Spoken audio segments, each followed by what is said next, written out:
It was a big night for WWE with the debut of the invading faction, Retribution. Did it deliver? Did their names get made fun of online? Yes. Did some fans get into it? Maybe. We'll see what you think on today's episode of WrestleZone, the podcast. Your comments on screen. What's up, everybody? I am Kevin Kellum. Follow me on the Twitter machine at Kev Kellum.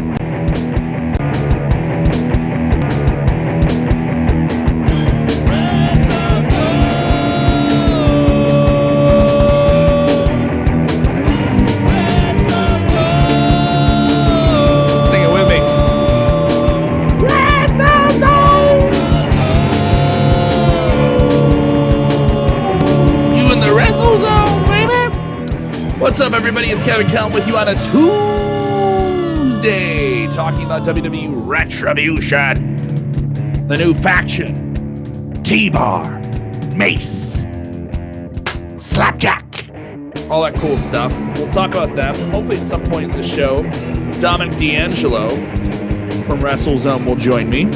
We'll get into all that stuff. But if you're with us live, go ahead and share the link.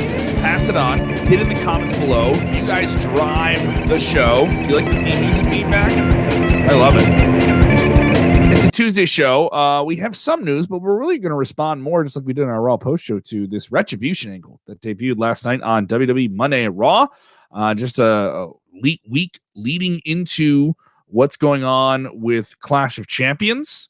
And already fans sounding off. You guys drive the show as we are here live, and if you're with us on the podcast side, hit us up on Twitter as well at WrestleZone.com. If you're listening on the podcast, thank you so much. So many international people checking out the show across the world. A lot of people checking out the show across the country. Shout out to everyone enjoying the show in Pittsburgh, Pennsylvania, which is one of our most downloaded cities. Thank you so much. All right, let's jump into your comments here. Sounding off on Retribution debuting last night, their debut match in the main event. More revealing masks, definitely revealing the 5 central members with kind of like a goon squad of baddies around them. Still have the masked vibe there. We had a very popular tweet fired off today where we asked you to give us your Retribution name. And we did that on Twitter and Facebook. It was very popular. I would love to know, what is your Retribution name? What is the goofy Retribution name you would give yourself?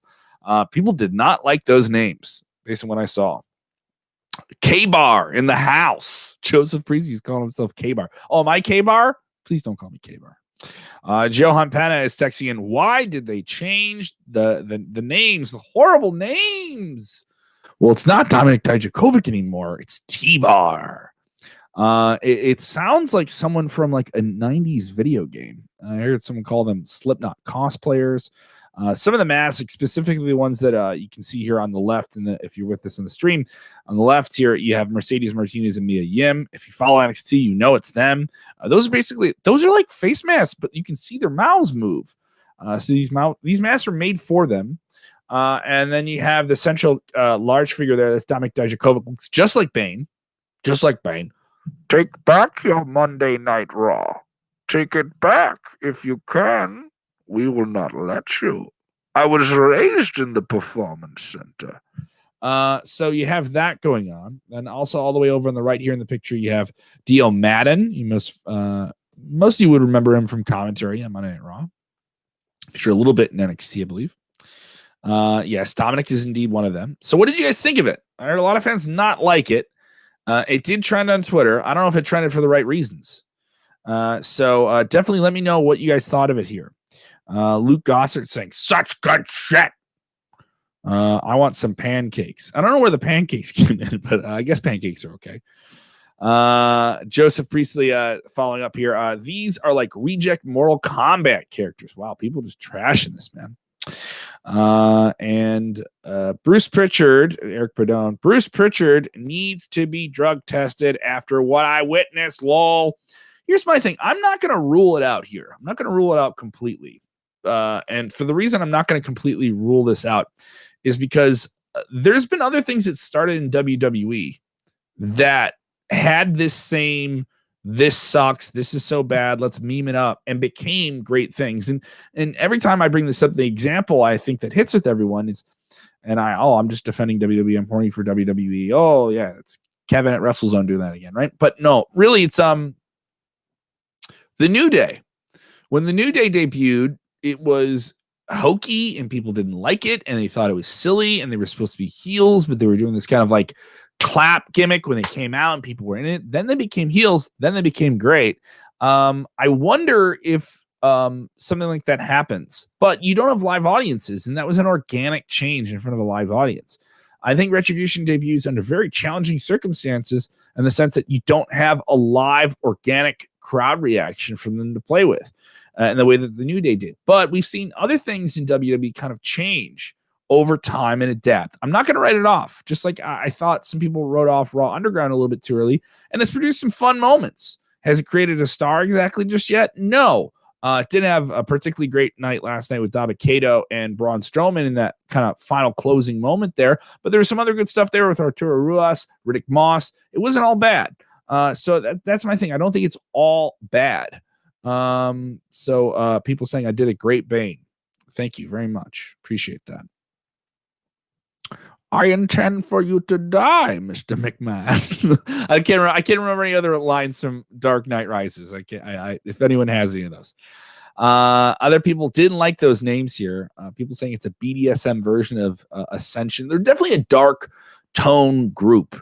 And John Clark saying my Retribution name is The Real Deal. John Clark joining us on the post show for Monday Night Raw. We went really in depth into it here, but this is more just strictly driven by your comments and your questions. If you want to join us, and I'm telling Dom I am live. If you want to hop in here, dude.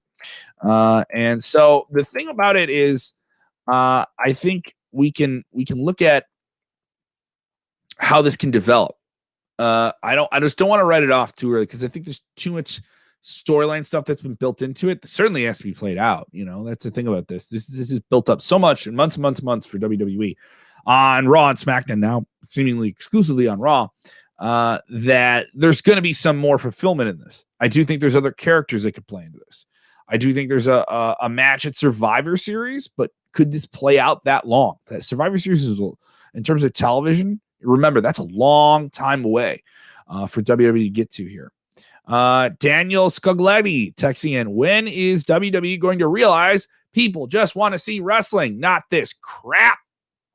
I see where people say that, but then when the ratings don't translate and you're just getting great wrestling, sadly, is the truth.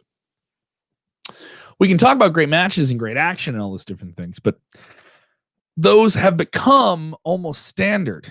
Having great matches has become standard. Compelling stories has been the hook, especially in the last year and a half, 2 years, when you look at wrestling in general. And that is even applicable with AEW. They've had some great matches, but a lot of them are involved in great stories. NXT as well. They've had some great matches, but they fulfill some fantastic stories. And sometimes those stories get flipped on their head, injuries, different things like that. So how does the story adapt? It's always about story. We can talk about action, but really, I think story will trump an incredible move for move, hold thing over and over and over again. And it does it with mainstream audiences over and over and over again. And I think maybe it's just a question of taste there. But I get it. Did this story connect last night? I don't know. It was a bit off the mark for me, but I do think they could correct it and maybe do some different changes with it. Mike Texian here saying Slapjack walking around like Jason Voorhees in a hockey mask. I believe that is Mike Thorne from the Mighty. Tracy is texting in saying, hi, Kevin. When do you think Retribution will reveal themselves? Well, I think to a degree, Tracy, they kind of already have. I mean, we've known here for a few weeks who those 5 central members are, and that they are indeed Mercedes Martinez, Mia Yim, Mike Thorne, as I mentioned, from the Mighty Tag Team that was in NXT, Dominic Dijakovic and Dio Man. I've said that over and over and over again. That doesn't mean you can't add more people to the group, and you can't change the dynamics of the group. I do think the masks need to be adjusted. I do think there's a thing with specifically with the women where they really wanted to not hide their faces as much as they do with the men. But you kind of know who they are already. They show their faces a little bit more. I thought they could have done that earlier on. We could have seen more of these masks revealed slower instead of just all in one big thing. I think if they did it piece by piece, they can make adjustments based on how fans react. But when you lay this all out here, you really roll the dice. And I admire rolling the dice with it. This was a risky move. And, you jump off the top rope, you take a risk creatively, and sometimes it doesn't pay off. I don't know if it paid off here right away, but that doesn't mean the course can't be corrected. Doesn't mean the course can't be corrected on this. Other people chiming in here. Johnny U, big fan of the show. Thank you so much for rejoining us here, Johnny U. Mysterio and Rollins would have been better if it wasn't heavily scripted. Ray sounded like he was reading a teleprompter. Of course, Rey Mysterio and Seth Rollins getting into it. More family drama. I heard one fan appropriately tweet that it was the telenova of the year. It was a Spanish language soap opera. Someone was referencing that. Those very dramatic daily shows. They did play into Aliyah, Rey Mysterio's daughter. This is a very drawn out angle with Rey Mysterio and Seth Rollins. It's been going on since shortly after WrestleMania, so through the entire summer. The eye for an eye match, which was not great, but the Dominic Mysterio debut match at SummerSlam. The matches they've had on Raw the past few weeks, they've been entertaining. Now, Aliyah being brought into this, they alluded to the whole Eddie Guerrero angle from when he was a kid. So these are children that have been on television for a long, long time. And now they're alluding to some type of romantic relationship between Buddy Murphy, who was momentarily consoled by Aliyah last week after that cage match where Rollins brutalized him after the cage match. So I didn't think it was too scripted. I did think it was long and drawn out. It was, if that was just a little bit shorter, a little bit more concise, it would have hit a little bit harder for me. So Mike Pone not liking that storyline as well. Other people checked in here. Big Curve, James Espanto Fernando Taguay. He texts and says, Big Curve, is there a clear leader of Retribution? I don't know if there's a clear leader of the group. Possibility. It looks like it's Dominic Dijakovic playing the T-bar role. And it seems like he is, but I don't know if there's a leader per se. There are some benefits to this team. Mercedes Martinez and Mia Yim could be one hell of a tag team. I could easily see them winning those women's tag team titles. That's a formidable team. I've never seen them tag together, but I would love to see something there. That'd be pretty cool. Other people joining the show, chiming in here. Bit Minigan, thank you so much, Bit. Is there really more than 6 that we saw from the beginning? Well, initially we've seen 5 here. Joining us now with a big old run-in from the news desk. Dominic down in Pittsburgh, PA. Dominic, I was informing the listeners and the viewers that our podcast numbers in Pennsylvania have increased. I guess have they really? Ooh, how's about that? It's one of our strongest territories in the United States. Getting that presence happening. All right. Yeah, there we go. Maybe we got some injured Steelers players, Penguin players not in the game. Just listen. Just tuning in, man. All right, so we're talking about this Retribution thing. You're joining us here. This debuted last night. A lot of attention about it. I know you had a big old goof about it on Twitter. Oh yeah. It certainly trended for WWE. Got them some attention. Whether or not that attention was good is to be seen. I was remarking here and talking about how a very big risk here with this, because this has been built up and there's a lot of anticipation with it. I don't know if that anticipation's been met. I don't know if fans are pleased with it. But WWE tried some things last night. Don't know if it exactly worked, but I don't think it's completely off the rails, because I saw a lot of fans wanting to know. And we still have fans asking, who is this group? What are they going to do? There's still that level of intrigue there. Where do you stand on Retribution? I assume that you're not giving it a thumbs up. Oh, no, way thumbs down. From the names to just the booking of it is just so disorganized, it seems. And going into it at the end of it, you have them just get like a DQ loss or whatever. That's just, you can't. You want to get a hot group off, you're going to make them over big. And it did lend itself to the character of the group, them causing chaos, like the end of the show being like a big brawl. Yeah, but I mean, like, you wanted them. It wasn't to me. Like it was, like I said, it didn't hit like you wanted it to. You know what I mean? To me, it wasn't all bad. I did like that they kind of said, like, all right, we know that you know who these people are. Like, so I did like that. They didn't insult. I didn't feel my intelligence was insulted. I just felt like it was a little bit too much too soon. Like, you went from slow burn on this to let's deep fry this thing. And like, it just felt like the pacing was a slow burn. And if they revealed a little bit more of like, all right, this mask, now here's who I am in Retribution. And if they kind of like just dragged it out, like I wouldn't say dragged it out, but were a little bit more methodical, because that's what they were with it. Like it was, I think that's why fans were into it. With WWE, there's so many things that are like thrown at you a lot, that come up to you, and everything's shown to you. And here's a group that's causing chaos, and everyone wants an invading faction. Every hardcore fan, this. Every hardcore fan, you sit and talk to them for 20 minutes. Someone's going to pitch, when is this person going to invade and disrupt? And they want the table flipping moment, right? And they got plenty of that with this group leading into it. And a lot of people fantasy book onto something like this. And if that fantasy book isn't fulfilled, then they get upset. But I'm of the thought that I still think there's some good things in this. I don't know what they are. I'm not completely, but I definitely felt like, this ain't a great look, I feel like just the setup of it all, especially they're a rebel faction, yet they sign contracts. Yes. And they're being paid, and they're talking about like, you could have just told me they signed contracts. You know what I mean? Not just they sign contracts and they can do whatever they want. What is that? Yeah. What does that mean? Why would you do that? Why would you be like, okay? Why would you do that? Sign this. Do whatever the hell you want. Give me some storyline reason for why that happened. There's nothing. And I think it just reflects about going through this whole thing. They didn't know what the hell they were going to do with this. And favorite name in the chat today. I didn't mean to interrupt you, Dominic, but I have to bring this up. Favorite name in the chat, Dick Law. Dick Law, man. Love that name. Richie Law says Retribution versus Team Raw. Her business, and Keith Lee. Lee makes the heel turn. Oh man, I know. Lee's not heel turning too much.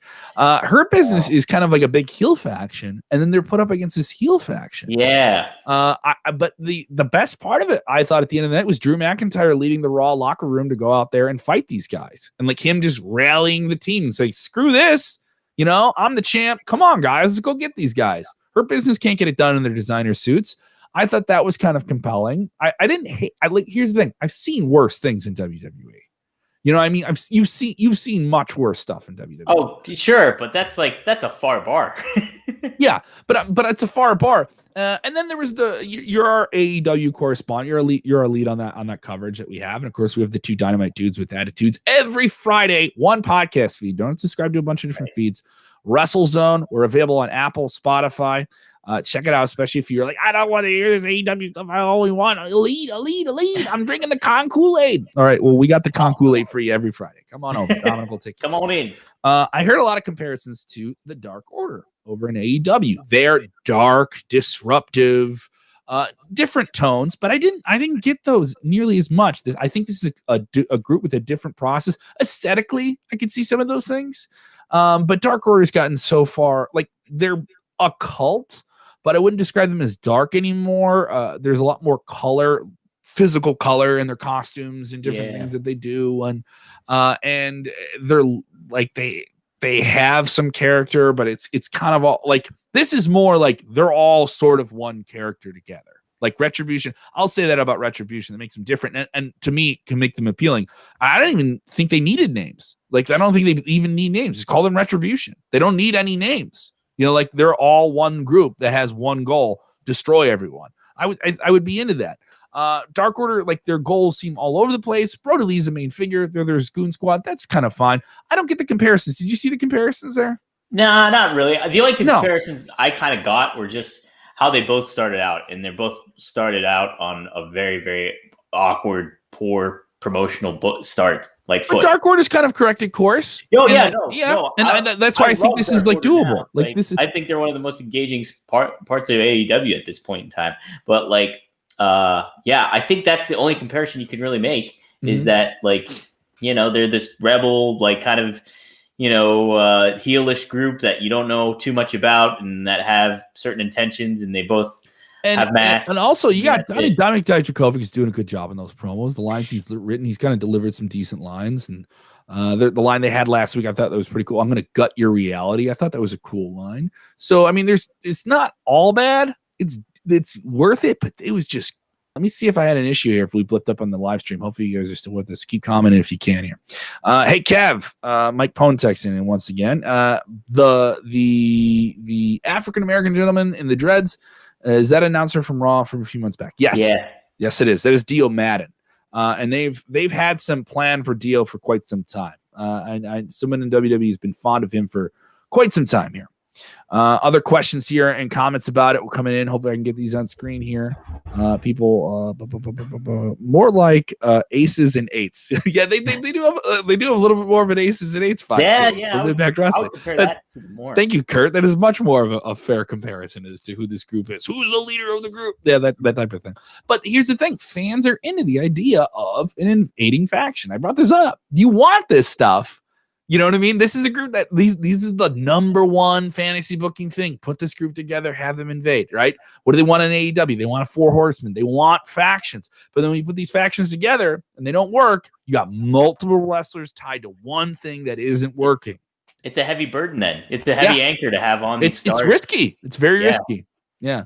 Other big notes here from WWE. We're leading into Clash of the Champions this Sunday. This will be the Gold Rush. As I mentioned on our post show for Monday Night Raw, I really think the SmackDown side of things has much more compelling matches leading into this week's pay-per-view. We're going to get Jey Uso versus Roman Reigns. This has been effectively built up. Long burn here, but it's been able to burn quickly. You have the long payoff, but it can go quickly because you're playing off family. Everyone knows that these guys are basically brothers or cousins. They're tie into The Rock. They're tie into the lineage of the Inoue family. Like, this is a big like storyline you can pay off on a show where people don't expect those things. I don't think anyone expects Jey Uso to get that belt off Roman Reigns, but the storyline there and Roman now becoming heel with Paul Heyman, the devil in his ear, has that grabbed you at all? For me, it has been probably the best story in the past few weeks in WWE.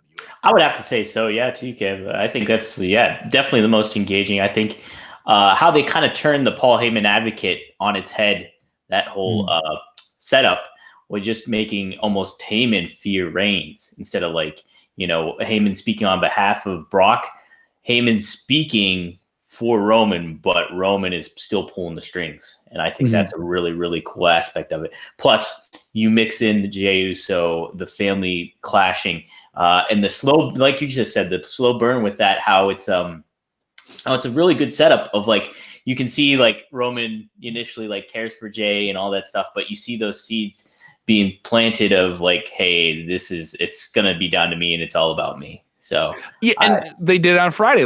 They hugged at the end of winning this big Samoan street fight. You could have seen Roman turn on him then, but he didn't. You know what I mean? And then he had the look and the subtlety of it almost works, you know? Yeah. And I think that was what was kind of cool about Retribution is it was abrasive, but it was subtle. You weren't seeing everything all the way. I think seeing too much right away is what kind of gave it away.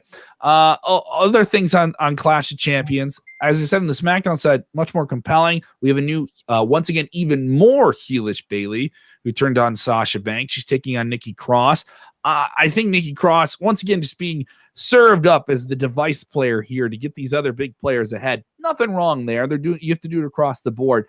But could we see a shocking moment with Bayley maybe losing this belt to Nikki Cross with an invading story? I've heard a lot of people say, Sasha Banks is going to cost her the title, but Sasha Banks has been laid out twice. I don't think we're seeing Sasha Banks for a long time.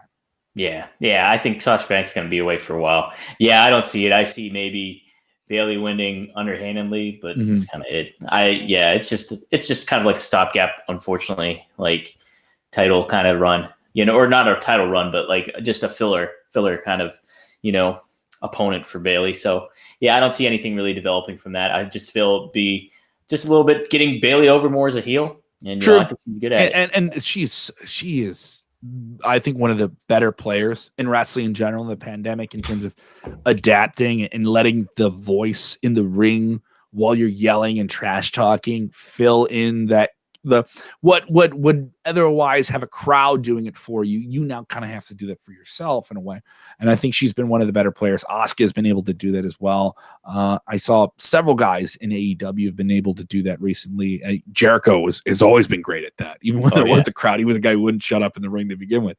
I enjoy people that have adapted really well like that. Clash of Champions, we'll have more coverage about that. Obviously on Thursday, we'll do a whole lot more of a pick 'em rundown type idea. But we do have AEW, and I do have you as the AEW guy on, so we have to talk AEW. And if I don't, I'd be a real ass, wouldn't I? What do you think of the direction that AEW is heading into? Full Gear will be here sooner than we think. But the long-term builds are kind of coming together. It looks like we're going to get something with Kenny Omega and Hangman. Looks like maybe we will get that dream match with the Bucks and FTR. The Young Bucks have definitely kind of really gone and laid into this heel thing where they're now a heel team. They're laying out referees and officials. What are the long-term builds you see coming together here at the initial stages, building up to Full Gear in November? Yeah, obviously the one they've been really playing up is what you just mentioned, is the Bucks and FTR. But it's got my head scratching, Kev. I don't know exactly how they're setting it up because, FTR are clear-cut heels in how they handle their matches and what they do. And even in that particular opening match against Jurassic Express last week, they cheated to win. And so but who started off the show but the Young Bucks kicking Mike Posey, the referee, and then tossed a wad of cash to Tony Khan backstage. That is Mike Posey, not Mike Pone, who's listening to the show in the chat. Just want to right. just for clarification. But we got we got the Young Bucks super kicking fans of the show. Can't have that. Wow, we're that over. I will say this as the host of WrestleZone, I will find them. I will find them indirectly. Making it my goal. It's gonna happen. I will find them 5,000 Young Bucks. That's what we'll do. Well, so it is an odd pairing to have them go heel. It's very odd. So I'm not sure where they're going with it.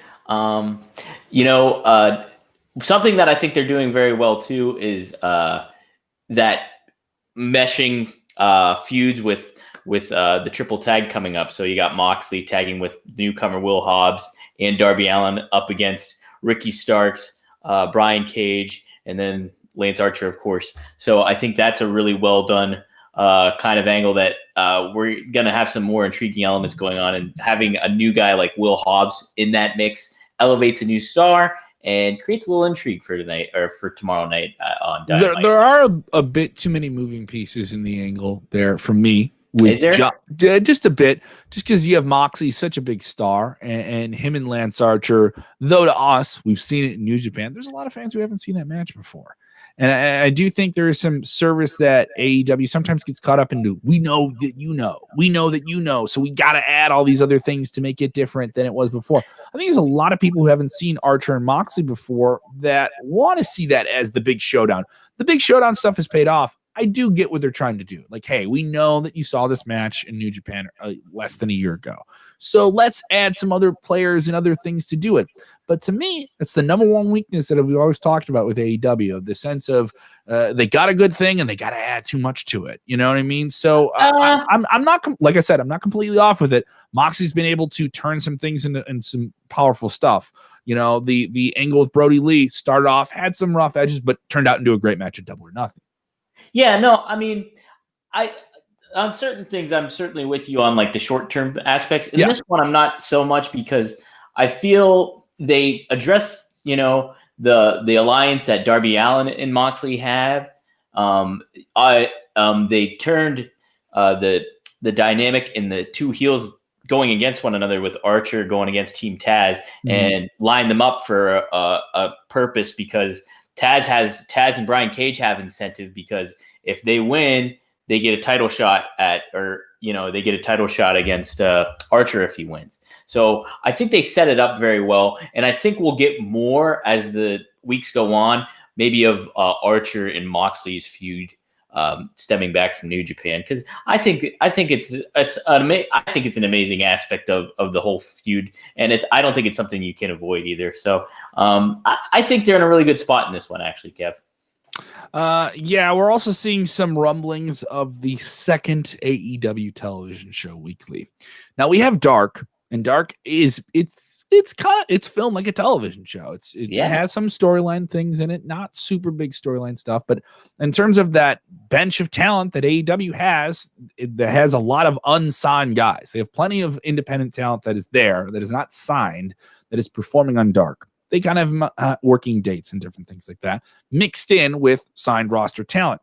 Now, we've heard rumblings that this will be formally turned into some type of show with much more vignettes, much more documentary things done around the matches. The matches themselves could still exist online, but the TV show itself would be more of a kind of like cinema verite, documentary style about wrestlers. Think of Being the Elite, but a bit more serious.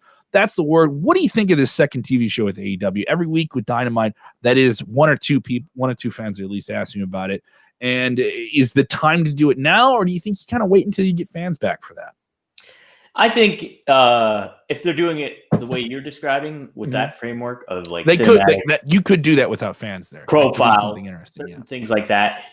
You could definitely pull that off now. And I don't think there's necessarily too much wrong with doing it at this moment in time, especially if you're showcasing different people and you're not giving them major stuff.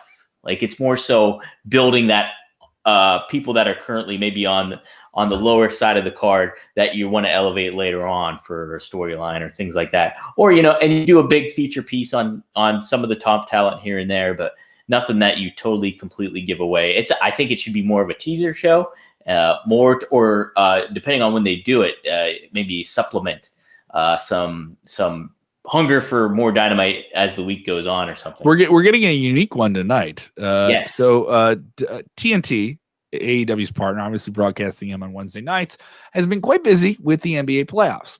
And they're going to have an NBA game that's going to stretch into the late night time. Can you have those different time frames? And it's going to push into late night. Instead of just, playing another movie at 12:30 a.m., I believe Eastern time, you're going to get an episode of Late Night Dynamite. It'll be an hour of action. Nothing super marquee, but certainly another sign that Warner Media is in the long haul here on AEW as a product to give it that platform to be, hey, your lead-in is national basketball. The NBA. That's not bad. It's not special playoff basketball too. Yeah. It's gonna be tough because I don't think this rating should be seen as specific. It's a one-off. It's a sampler. It's, hey, you're watching an NBA game. Let's try and get them onto some AEW. Yeah, I think the thing is we got to be aware, like that game's not going to end at the time planned. So it's going to run over. It's going to be late. The show's taped, right? They taped this hour of action, didn't they? This cannot be live. Yeah. Imagine. I'm pretty sure this is taped. Imagine if this was live. Yeah, right? Imagine if it's like 12. It's like 1:15 a.m. and they're like, "All right, boys, stay warmed up. Get out there and have a match." It's gonna be here soon. Oh God! You guys are up against infomercials for what is it, the Life Alert? Like there's a Life Alert infomercial 4 channels over. I'm falling and I can't get up. Yeah, you're getting all those. It'd be ridiculous here. Let's get into this slightly more serious story, and we kind of covered this last night. From what we know, it isn't super serious. Thankfully, no one is in complete danger. But we have learned in the last 24 hours from multiple sources, including Fightful and unconfirmed by other sources within the Florida area. John Alva, great reporter down there, covering the situation, that there has been we don't know how big, a COVID issue with several talents or performers or personnel within the WWE Performance Center, specifically within the camp of NXT. This does not affect Raw or SmackDown. So WWE smart in kind of keeping those camps separate, so you have different groups of people that are quarantined around each other, so you can observe and know through isolation in certain groups how people are doing this. So good on WWE for doing that. How serious this is, we don't know, but what we can tell you is this has had an effect on WWE Creative, which is kind of hard for NXT, considering you just put the belt on Karrion Kross, blew out that shoulder with Keith Lee, and they really built him up. Then you went with Finn Balor. Not a bad call there. Finn Balor, proven guy. People know him from NXT. Big Iron Man match here. But it kind of makes sense that the COVID issue has limited the amount of talent that WWE can put on NXT the past few weeks. We don't know how much. We don't know how many. That they're doing these longer matches on TV, which is very clever. WWE saying, all right, we're going to use less talent, but longer in a more creative way. We had that Iron Man match a few weeks ago. That was an hour. It was absolutely fantastic on the Super Tuesday show. This week, we're going to get a gauntlet elimination match. A lot of great talent in this match. The winner will get a shot at Finn Balor at the TakeOver on October 4th, which we didn't even know we were going to get a few weeks ago. And then the women will be in a battle royal, which will have the number one contender taking on Io Shirai. So a lot of elevation with NXT while at the same time being challenged by a pretty serious issue. Yeah. weathering the storm. You're in Florida. I'm surprised, something like this has not come up a little bit more, since this point in time. So the case counts in Florida have come down dramatically since they were pretty scary a while ago. Yeah, sure. We are in this world, I think, where people are adapting and you're taking risks. I do think a lot of people are taking mitigated risks. Hopefully they're mitigated ones where you're trying to be as safe as you can. I have a comedy festival coming up in October where I am going to be so militant about how I handle this, and I've done a handful of different shows, but I won't do them in certain situations. There's been times when the shows have turned down. I'm like, I don't feel comfortable doing that, and it's no shot at anyone. Everyone completely gets it. Anyone who doesn't get it, it's just like, you're not compassionate. You don't care about somebody. You just, you want to do the thing to do the thing. And I do think that WWE and AEW have adapted as best they can. Obviously, Florida is kind to them doing this stuff, and that's why they wanted to stay down in Florida. The testing has been ramped up on both sides by both major companies. Ring of Honor is rolling out their Pure Championship tournament. Very isolated. I watched the first episode of that. It's really cool. If you love pure wrestling, straight up, a lot of in-the-ring storytelling, they're letting the simplicity of it drive it, which is actually very compelling. It's a very good watch. Dalton Castle and Jay Lethal had a really, really great match. That's what I heard, yeah. I got to check it out. The first 5 minutes of it is them saying, here's the tournament, here's what we're doing, but also here's a minute and a half on how much the Baltimore regulations have come into how we're filming this. So I do think there is, from some brands, not so much WWE. I mean, I'm not saying they're not acknowledging it. They've acknowledged it quite a bit. AEW certainly has been open about it. Where we stand, we can ask ourselves about this every single week as we're in this pandemic, but we're nearing the 6-month mark here.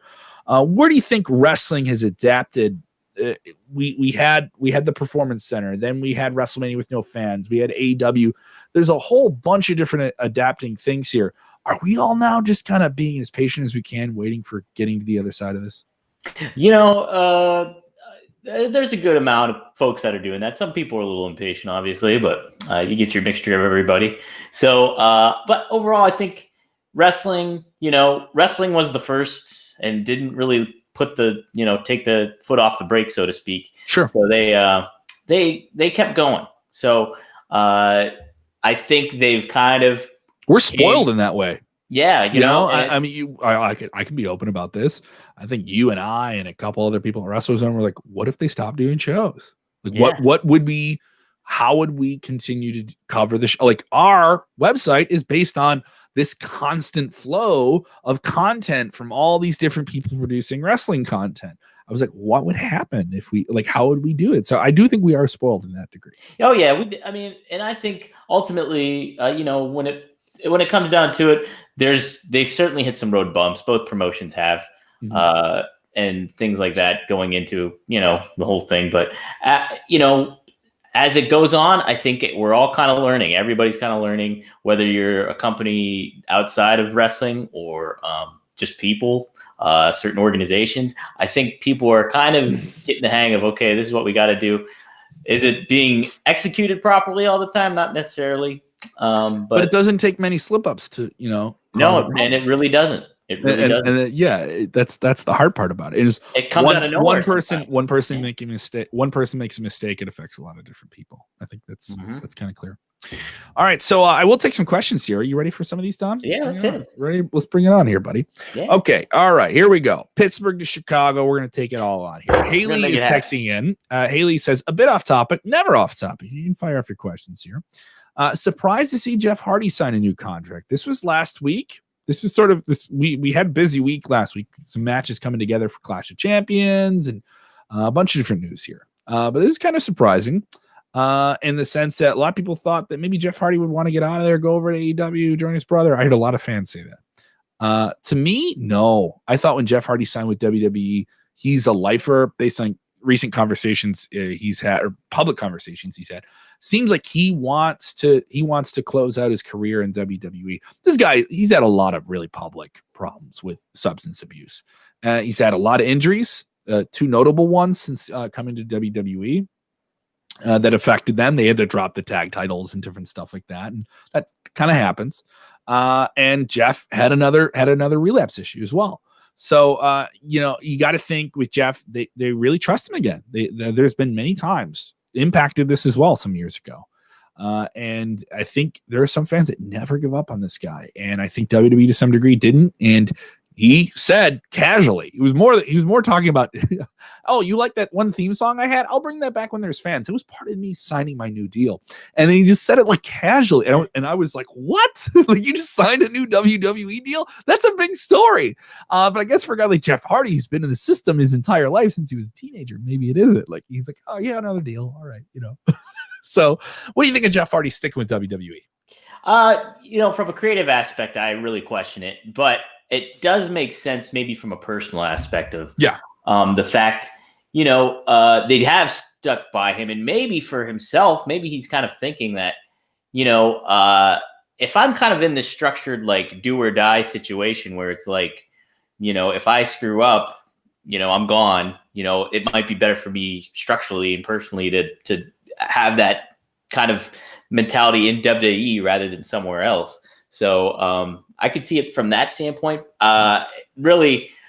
But from WWE's side of things, how they've kind of booked him and like really, it's just like that typical thing where they really lean into people's personal lives, and I wasn't a real big fan of that. So in that way, it surprised me that he re-signed. But maybe he sees other good reasons to stick around. So he's the Intercontinental Champion. Can't be too bad. He has an opportunity to once again steal the show this Sunday. We didn't even talk about that yet, but that ladder match could be something really, really special with him, AJ Styles, and Sami Zayn. If they get the time this Sunday, that could be the match that people are talking about at the end of the night. That's definitely a big bring home point for Clash of Champions. Yeah, and it's Jeff Hardy in a ladder match in WWE pay-per-view. Yeah.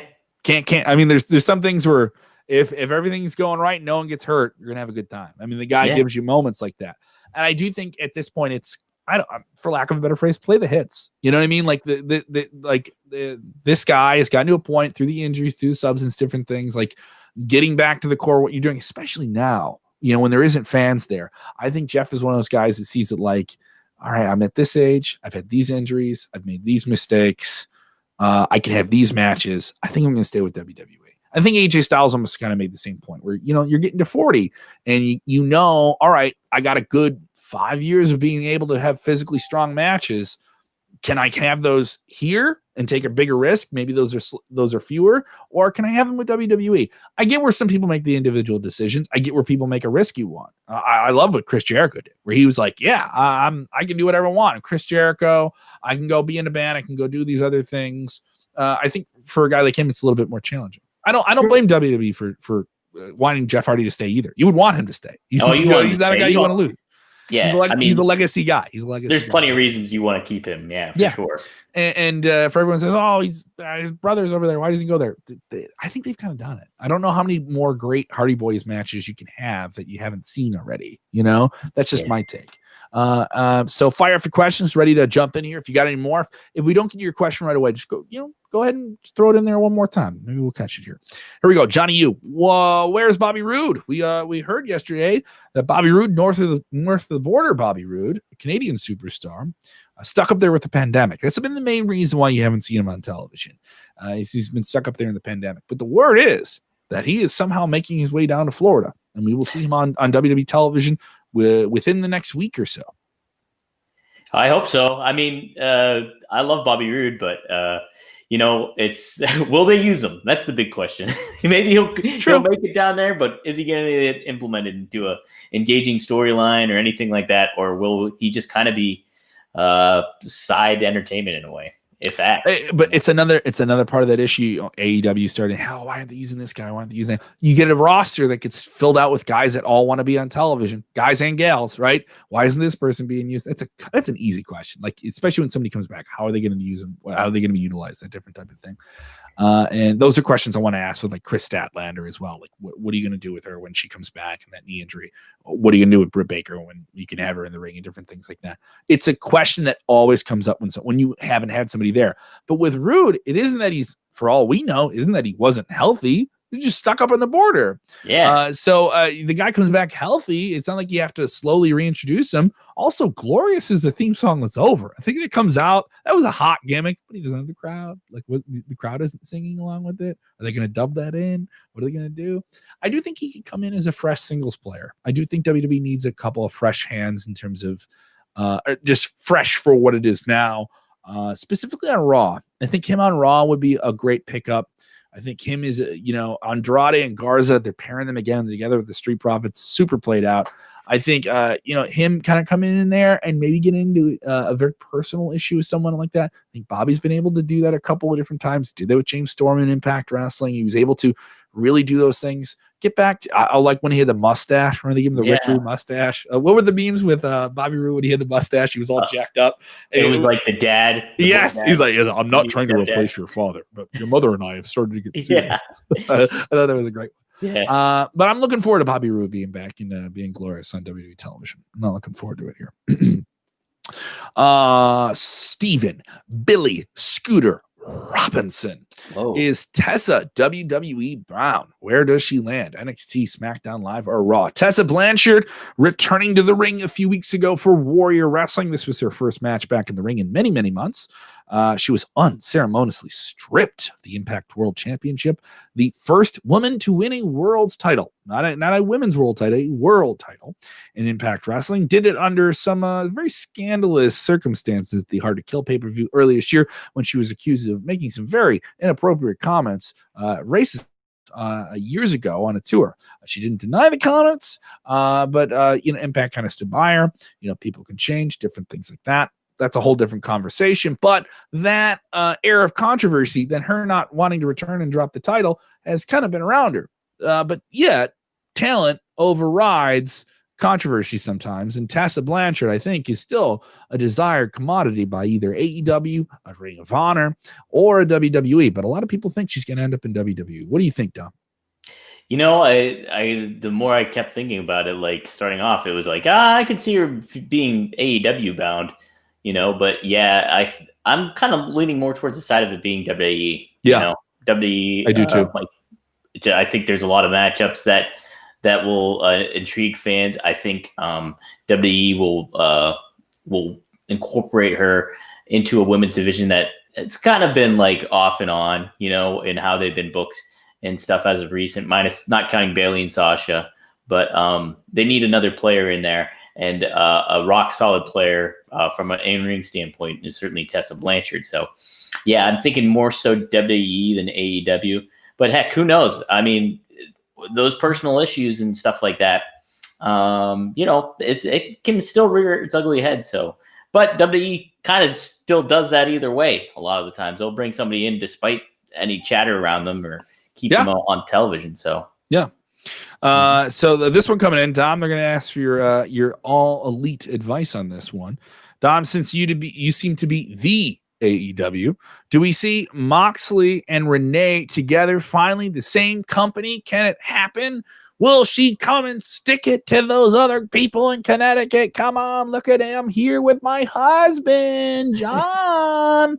I'm on the side of no. I don't think you will see Renee Young. Maybe a cameo, maybe something like that. But in terms of like a long-term role in AEW, I'm saying no. But Dom, he asked you, so what do I know? Yeah, no, I'm in the same boat. I feel it'll be, if anything, you'll see her like show up maybe after he wins a big match and they celebrate together, or just certain little things like that. I think it'd be awesome. You won't see it for a while. That non-compete's going to be going here for a month or two. Yeah, I think it'd be awesome to see her in the fold of some form or fashion of AEW. But like, I think she's got a lot of options to do what she has a ton of options in me. So yeah, I think we might see her briefly, but consistently, I don't think so. I don't think so either. Yeah. This is a question. I haven't been asked about this. We knew about this a while ago. Mike B texted in and said, AOP Authors of Pain released. Surprised? No, WWE has a really deep roster. It's the pandemic. You're not using a lot of talent. Some of those more depth roster talents like a Zack Ryder, for example, got let go. Luke Gallows and Carl Anderson, they big sign big new deals. There was big plans for them in that next stage of their career, but obviously the pandemic threw everything over there. And you were utilizing a lot of those talents on live events. You're not running live events. I can tell you for a fact, I know several people that work within WWE that were affected by these layoffs, furloughs, which were months and months and months drawn out. So you're not getting paid, but you're still with the company, and then released. I know a lot of people angry with WWE on that. The most recent round of them, people not nearly as mad because it's kind of clear at that point that you're not running those events. I'm talking specifically about production staff. I'm not talking about wrestlers here that were let go. So for them, they kind of saw it coming. The writing was on the wall. We're not running the live events. But then if you can parlay that into what talent you have, if you're not using them on TV, how are you using it? We're gonna go do shows. We're not just gonna put anyone out there. We're gonna put out people that they know. So if we're gonna go do live events and house shows, like, oh, they got that guy. I remember watching. I'm a hardcore wrestling fan. They don't have him on TV. When is he gonna be on TV? I'll watch him in the ring. First time I saw Jake Hager, they called him Jake Hager. And it was 2009, an Iowa house show. And he wasn't on TV for like another 9-10 months. It was like, oh, this is so cool. I've read about this guy. This is really awesome. So some of those talents that they have in those similar type of positions, or that tier, if you just want to call it, where do you put them if you're not using them on TV? The whole show is now built on what we're filming for television, what we're putting on the network, maybe what we're going to do on digital and stuff like that too. So I get it. I mean, you're not using ALP. So I believe some of those guys also had visa issues as well, and you had long drawn-out injuries. It kind of makes sense. It kind of makes sense in that regard. For that regard, yeah, it makes sense. And yeah, honestly, Kev, I forgot about him. Like, that's how it goes. And it's no disrespect to the guys or what they're doing, you know. But there's people in AEW I forgot about. I'm like, oh, well, they got these guys, you know. But that's a depth thing. That's not a bad thing. That you have a lot of talented people, everyone's fighting and competing, and then some people get lost in the system. You look at it though, Kev, it's like they were a big deal in AEW. And NXT. And NXT. They were a real big deal. Come on now. Get the brands right. Hey, we just had answered AEW. I mean, Wednesday night, what channel are you flipping? Yeah, what channel am I on right now? Come on. They were a big deal in NXT. They were. And they were. The expectations for them going up to the main card or the main roster at that point too were really, really big, and it's just another telling thing that's the hiccup with WWE is not building those stars and positioning them in the right spot and making the most of them. So I wasn't surprised at this point because like I said, I forgot about him unfortunately. Ogba texting in saying, "What's WWE's plan for Dominic and aliyah Mysterio?" Here is the thing. As much as people said that this was too much soap opera and this was over the top, this is, and you've seen this too, Dom, this is one of those things where people are asking, what are they going to do? What's next? What's the thing? Then they gotcha. The hook's in. And some people thought the hook was out a long time ago with this Mysterio Rollins thing, especially after the eye for an eye match at Extreme Rules. Strong match, but the goofy finish and the eye bobbler thing and like that, people didn't like that. But where they went with Dom and Ray being his father and setting up his son, and here's his family supporting his son in big matches, those have created some fun moments. The cage match was fun. The SummerSlam match was good. This angle with aliyah, odd, very odd. But once again, you're asking yourself, what's going to happen? I don't know. I do think there was a lot of people that were very angry that a 31-year-old man would be talking to a 19-year-old woman. I heard a lot of people tweeting about that Buddy Murphy is somehow making romantic advances at this college student. Yeah, I mean, it's interesting. That's for sure. You don't need it. I think everybody's pretty well past the Mysterio Rollins feud and all that. If you are gonna stretch this thing out, you end this in Hell in a Cell. It's gotta be. To me, that's the way you do it. Like if this has been going on that long and it's that personal, and he's tried to take your eye, and he's gone after your daughter, and he's tried to go after your wife, and he's fought your son and beat him twice, and now he's trying to do this. Like you got to end this at Hell in a Cell. Like it's too much. I feel. What? You think it's too much? Yeah, I think it's too much. It's Hell in a Cell. It's a cage, Dom. Come on. I don't mean Hell in a Cell. I mean just whole thing. Just get rid of the whole angle's too. Got to be over and done with. Yeah. Okay. All right. Yeah. But I do think Rey Mysterio finally getting the comeuppance on Seth. That hasn't been there. There's been times when he's gotten a win here and there, but he's never gotten that complete like knock the dragon off the mountain moment. And I do think Rey is a guy you can give that moment to with his family. And also Dom has been exciting to see. It's just been exciting to see a guy come up so quickly.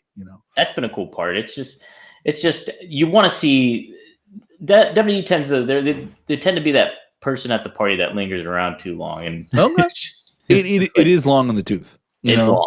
Yeah, like you talk about Street Profits with Garza and Andrade. Oh gosh, again! Like immediately when I saw it, my hands went up in the air. I was like, again? We're doing this again? Of all, there's so many other pairings they could do. They had a TV match a week ago with Cesaro and Nakamura, which was fantastic. Loved it. Yeah. I was like, give me that again. Or give me add a gimmick to it. I don't know. Definitely something there. All right, here we go. Where they go with Braun? Where they going with Braun Strowman? Recently lost the Universal Championship. They last 2 weeks they kind of slid him over to Raw out of nowhere, which I thought was a clever spin, but not a great match with Dabba-Kato. Maybe Dabba-Kato a little bit too green on the veggies there in the ring. And this is a challenging match to work with no ropes, two big men. I was looking forward to it. I thought they built it up, but it just didn't connect. No, I don't. I mean, Braun, I like his new look. Yeah, it does. It is cool. It's a cool look. Yeah, but just like you want to, the whole thing about Raw Underground was Dabba-Kato, man, and you just wrecked him. They just wrecked him in like 2 minutes. It's like, what I honestly don't feel that damn near killed him. Wrecked him. Damn near killed him. I honestly don't get like what the urge to put Braun in as like the top guy in that, because I'm sure that wasn't in the plans to move him over to Raw. I'm sure that just kind of happened in a lot of ways. It certainly is a showcase for him, and he certainly is a star. It is, but it's like, where are you going to go with that? Yeah, where are you going to go with it? When I think Raw Underground or what it's supposed to be, I don't think, Braun Strowman, let's get him in on it. I want to see like the guys that you mix up in there, like that have some sort of MMA or amateur wrestling background. And they did some of that. The Dolph Ziggler and Arturo Ruas had like a very fun technical match that was all about trading holds. Yeah, and it was short, but it was very effective. That's what you expect to see with what a viewer like me. If I understand what Raw Underground is in comparison to what you're putting on Raw as your regular show, that's the kind of stuff I want to see. I don't want to see Braun Strowman's for the regular show stuff. All right. So to end the show, we must talk about the ridiculous way that products can be marketed to wrestling fans. All right, there's a WWE video game out, Battlegrounds. Some opinions on it. I haven't been able to play it yet. Maybe you have. All right. Video games. That makes sense. T-shirts. I'm wearing a Daniel Bryan shirt. You got a couple of wrestling shirts, right, Dom? I got a few in my closet. Yeah, man. And we got products here. I got a wrestling cup. Yeah, we spend money on wrestling stuff. But one thing I never thought I would spend money on that is related to wrestling is wine. Now it wrestles. This is ridiculous. WrestleZone.com is reporting that Wines That Rock is its first two releases with WWE wines, featuring The Undertaker and The Ultimate Warrior as themes. The new wine collection will be available for pre-sale beginning today at WWEWines.com and will be shipping in October for the holiday season. Both unique offerings make up a collection of individually numbered, specially vintage, limited edition wines collaboration with WWE. The wines are specifically chosen to represent each superstar's unique personality and will feature individually numbered, labeled glass. All right. So, how do you think the Ultimate Warrior wine is described? A slight ooze will come out of your forehead after you. It'll make you snort. It'll make you snort, and Papa Shango will appear in the mirror on the first bathroom break you take. That's weird, man. That's weird. That's a long release. If you want to woo a woman or a significant other, there's nothing like bring out a hard bottle of like The Undertaker. Red Pinot. Hey, check this out. We want to top it off top off this fine spaghetti dinner with some Undertaker. But I don't know. Undertaker is known for the purple, so maybe a deep purple wine. Makes more sense in the Warrior, I guess. I guess, but all the people put a wine bottle, it's this. But this is a brand that's done stuff like this before. Wines That Rock has collaborated with a bunch of different people on different wines and stuff like that. And of course, the first comment we have, people are angry there's no international shipping.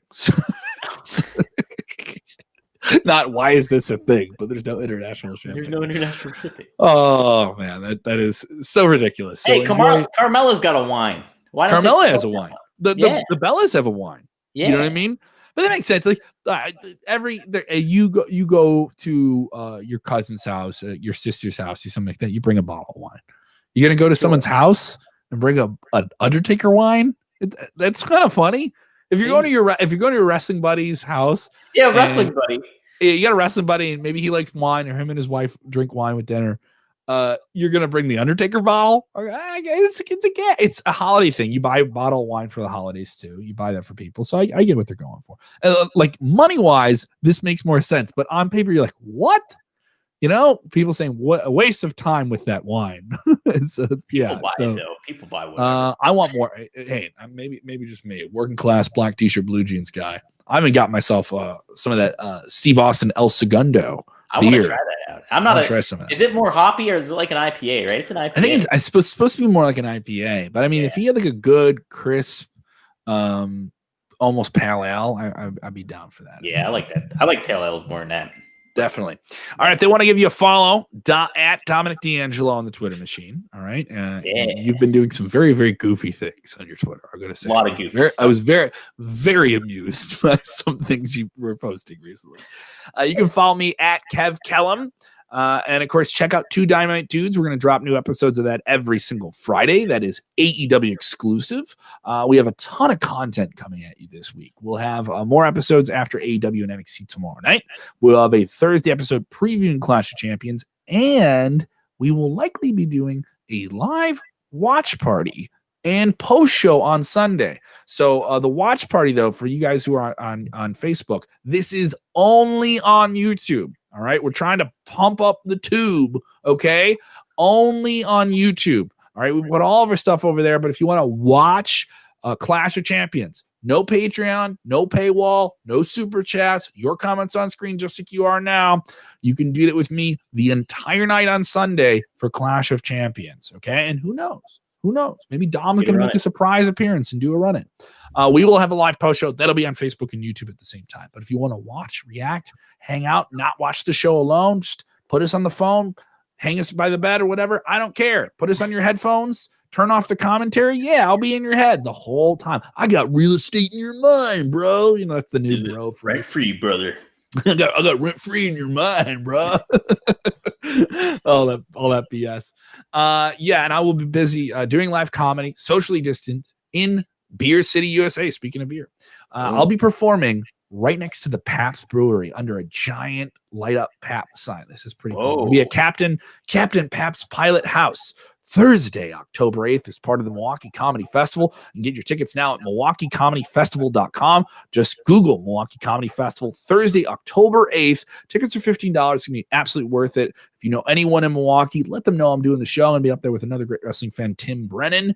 And hopefully we won't be thumb wrestling. But we'll be air wrestling, whatever that is. I don't know. I'll give him one of these from 6 feet away and he'll sell Shadow wrestling. Yeah, there you go. So definitely check that out. Once again, October 8th. Captain Pat's Pilot Room in Milwaukee, Wisconsin. I'll be live there performing live stand-up comedy. Thank you so much for supporting the show. We will be back tomorrow night after NXT and AEW. Okay, so don't see it. I said AEW. I did the cordial, unbiased broadcaster thing. All right, my nipples did not get hard for WWE when I said it. All right, we'll be back. But remember, when watching wrestling, Dom. Oh, sorry, I just had to do all the promo stuff. I'm maybe I've had maybe I reached off camera. I had a big gulp of Undertaker wine, and it's hit me really hard.